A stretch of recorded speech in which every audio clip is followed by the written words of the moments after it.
Hello friendship, good evening. Mayroon naman tayong love story na ikikwento ko sa inyo mga friendship. Mayroon akong nakilalang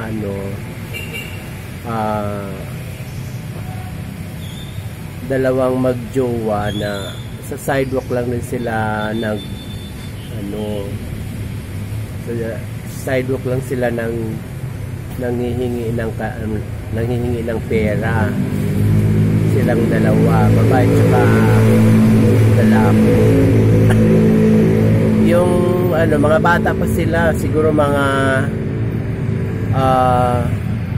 nag-start siguro sila magjowa mga 15, 16 ganun. Ngayon mga na sila 20 plus na sila. Nagkahiwalay na sila ngayon. Nakausap ko yung babae. Pero nung nagkakilala sila sa SM South Mall sa Las Piñas, namasya lang yung babae kasama yung pamilya nila, tapos yung lalaki naman namasyal din sa South Mall kasama yung mama, papa.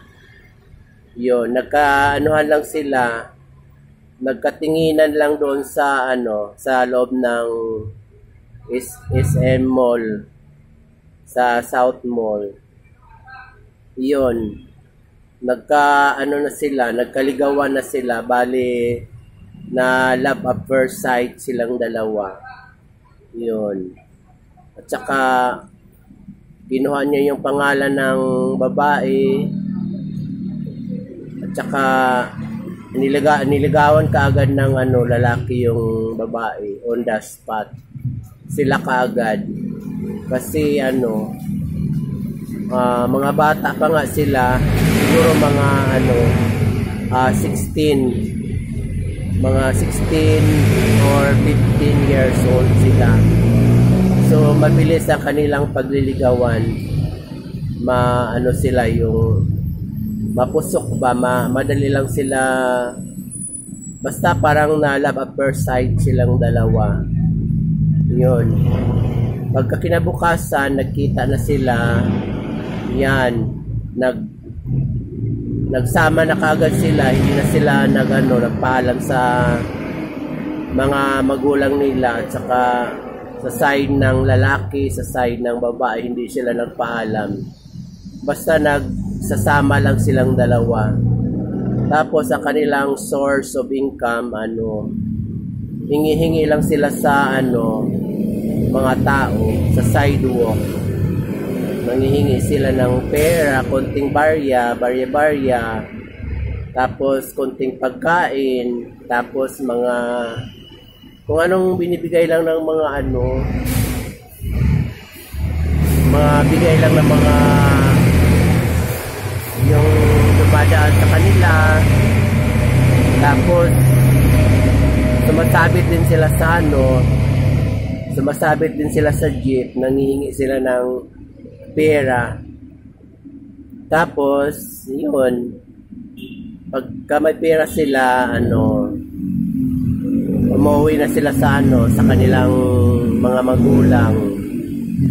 Nagsasama na silang dalawa. Yun ang source of income nila, hingi-hingi sa mga tao. Yan.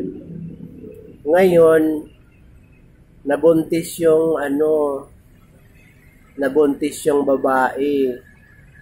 Tapos after 9 months nanganak yung babae. Tapos paglabas ng baby, healthy. Oo. Tapos within siguro na 2 months lang siguro, yung baby namatay na agad. Lalaki yung anak nila. Dinadala-dala pa nga nila sa pag nanghihingi sila ng ng pera sa mga dumadaan. O nakita ko pa yung baby, lalaki. Dala-dala nila sa pagano. Dala-dala nila sa paghihingi ng pera. Tapos, nalaman ko na lang na namatay na yung baby kasi nagkasakit daw. Kasakit daw ang baby. Tapos, nilagnat. Tapos, dinala nila sa hospital. Natuluyan na, namatay na ang baby kasi first baby nila yun. Tapos, dinadala-dala kasi nila sa pag naghihingi sila ng ng pera sa mga nanghihingi sa mga tao. Kawawa nga ang baby kasi bali dinadala-dala nila doon sa tapos doon sila natutulog sa sidewalk. Siguro hindi sila tinanggap ng mga magulang nila. Tutulog sila. Siguro siyempre delikado yung sidewalk, maraming lamok, maraming langaw, di ba? O tapos maraming dumadaan. Siguro nagkakomplikado ang bata, ang baby. Kailangan pag nag-asawa ko, kailangan may trabaho yung lalaki or may bahay yung lalaki kasi in fairness na kawawa yung baby pag nagkaroon kayo ng siblings, pag nag-aasawa kayo, di bali walang pinag-aralan, basta sure na tanggap kayo ng mga magulang niyo para hindi kawawa yung baby. Oo. Kailangan talaga bago mag-asawa, kailangan i-sure muna na may trabaho yung lalaki. Oo. Tapos namatay na yung anak nilang una, tapos nabuntis naman siya ulit ngayon. Nabuntis, tapos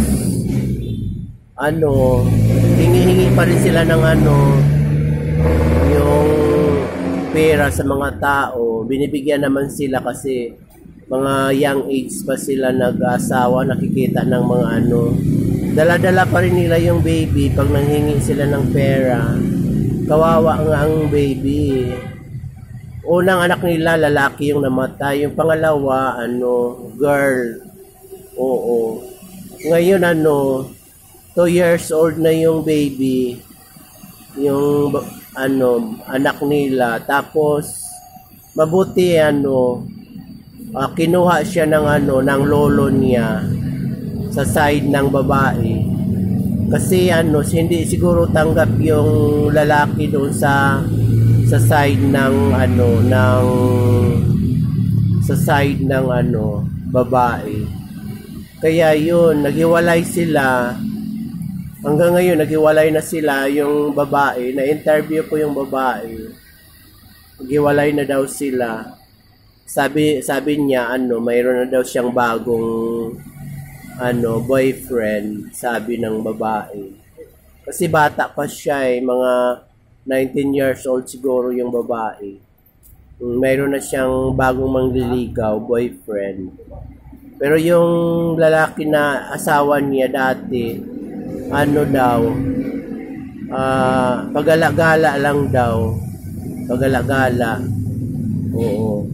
Kinuha niya yung anak niya sa babae na punta yung kasi kung ibigay doon sa sa papa niya, siyempre lalaki siya tapos babae yung anak. Dapat sa mother talaga yun kasi pagala-gala lang din yung lalaki sa sidewalk. Mabuti na lang na-accept ng lolo yung baby, inalagaan nila. Tapos yung babae nang din sa sidewalk, nanghihingi lang din. Oo, kahit anong siguro pasalubong niya sa anak niya, mga pagkain. Yun. Thank you very much mga friendship. true to life story yun. Hindi ako ayaw ko gawa-gawa ng istorya. Kailangan mayroon siyang may katotohanan. Kailangan ayaw ko ng yung mga gawa-gawa lamang na istorya. Gusto ko yung mayroong pupulutan ng aral, mayroong true to life story kasi in-interview ko yung babae. Kailangan malaman to ng mga viewers natin na true to life story yung sinasabi ko. Thank you very much mga friendship. Okay, ingat kayo lagi. Abangan ninyo ang mga istorya kong iba. Kasi nangunguha ako ng mga love story yung nandito sa sidewalk para malalaman nyo kung anong nangyayari na sa kapaligiran natin sa buhay ng isang tao. Bye-bye!